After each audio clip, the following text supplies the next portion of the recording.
collons, Antonio! Quin vent de tramuntana que puja avui, me cago en dena. Escolta'm, Maria, ja ho deia jo que ho diria. Aquesta em sembla que és una platja molta tramuntana. Molta tramuntana. Tu has vist quantes petxines i quants papiros i quants contes que arrossega l'aigua a la sorra? Sí, Maria, el que m'agrada més és veure les petxines i els cavallets de mar morint-se a la costa. A mi... No et mullis. No, he sigut esquitxada de la mar. I tot això no et recorda alguna cosa, tu? Sí, em recorda les llombardes. No sé per què. Doncs a mi em recorda a l'increïble història del peix perdut al fons del mar, en papirus. Ah, sí, que es transformava en color verd quan hi havia radioactivitat. Aquest mateix, aquest. Sí, el mar està ple de radioactivitat. Ai, Maria.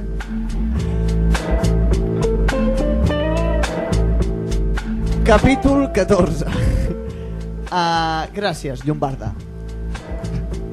En el capítol anterior, en Poplus, aquell pop afamat i antic membre de la CPUM, va alliberar els 4 membres de la nostra particular comunitat del Retonto, de les terribles urpes d'una nècora, mentre aquestes els intentava menjar. Encara no tenien cap pista fiable sobre la localització dels pares del pobre Papirus, però això no semblava preocupar els animalons, que ja tenien prou feina en solucionar tots els problemes i entrebancs que es trobaven darrere de cada cantonada. Ai, quina feinada, tu, quin mal la cara. Sort de mi, que sóc el més llest, en Rolling, el que sempre el Rolling. Calla, Meuca. A veure què passa avui, perquè no sé què em passarà, Totes aquestes vivències que havien tingut estaven canviant la vida dels 4 amics. Ara ja no eren uns joves animalons que sense la presència dels seus pares acabarien morts o perduts al fons del mar. Ara els 4 joves ja havien après que el mar està replè de perills i que fer un pas en fals significaria, en el millor dels casos, morir ofegat. Sense proposar-s'ho, els 4 joves animalons havien après a valer-se per si sols. Ja podien trobar quelcom per menjar, quan la gana arribava. Ja sabien trobar un lloc on refugiar-se i on poder dormir quan estaven cansats. I sobretot, havien après a solucionar qualsevol situació problemàtica que els hi sorgís d'imprevist, confiant sempre en ells mateixos i en la sort, aquella que acompanya tothom que lluita per sobreviure. 2 setmanes més tard. Ja em sembla que m'ha sortit barba.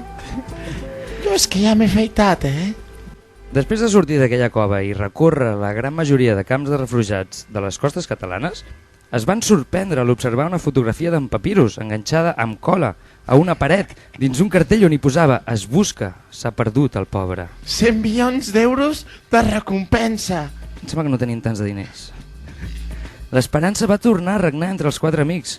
Algú estava buscant en Papirus. Potser eren els seus pares? No fotis. No ho sé. Algú que li devia diners, en Rafa? Quant temps portava aquell cartell allà? Oh, no ho sabem. Afortunadament, allà ajaguda al costat de la paret hi havia una llombarda, ficant-se una mica morena. Amb molta barba, la Llombarda. Escolta'm, Llombarda. Tu, Llombarda. I jo? Jo, Papirus, i m'ha sortit un pèl. Mira, porto 2 setmanes esperant. Que saps qui ha penjat aquest cartell aquí? Preguntant Papirus mentre es rascava el pèl de la barba. Doncs no, ho sento. Jo només fa unes horetes que m'he assegut aquí sota el cartell. No he vist a ningú. I ara què farem? No hi ha cap número de telèfon al cartell. Ah, sí, si no sabem quan el van enganxar, no podem saber si està molt lluny els teus pares, tu. A veure, pensa. Déu meu, Sembla que l'han enganxat amb cola. Fes-li la prova del carboni 14. Déu meu, la desolació tornava a estar present. La pista havia estat inútil. Si no sabien quant temps feia que estava aquell cartell allà, no sabien si estaven molt lluny els seus pares. O potser hi havia algú més. Espera! No ha de fer gaire que han enganxat aquest cartell aquí, ja que la cola encara està molla. Porto una estoneta aquí sota i em van caient les gotetes de cola sobre el cap. Que no saps que estem a l'aigua, que tot està moll. Sí, però les gotes de cola pesen més. Són més espesses, com els lanxos. Està molt fresqueta! Déu meu. És meva. Un altre cop estaven il·lusionats. El fet de pensar que estaven tan a prop va fer plorar en Papirus. Feia molt de temps que la sensació d'esperança havia caigut per terra. I amb aquesta nova notícia, el cansament i la desesperació s'havien transformat en energia i il·lusió. Seguiren el rastre dels cartells com a molletes de pa. Nedaren nit i dia sense descans possible. recorrent els camins que ja havien fet abans, fins que allà, al fons, davant de l'estació d'Ocata, observaren 2 figures marines carregades amb una escombra i un cubell. Estaven davant d'un mur enganxant un altre dels cartells. Déu meu, en Papirus volia començar a nedar ràpid, però es quedà immobilitzat, allà observant aquelles 2 figures.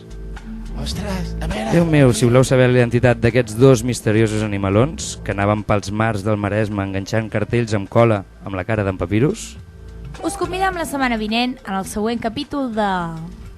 La veritable història de Papirus, el peix perdut al fons del mar. O algo.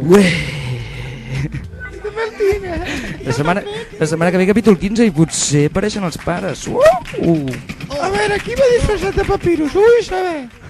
Que a mi no m'agrada portar cara de ningú. I avui ens quedarem amb una miqueta de muchachito amb un tema que es diu Póngalo fàcil.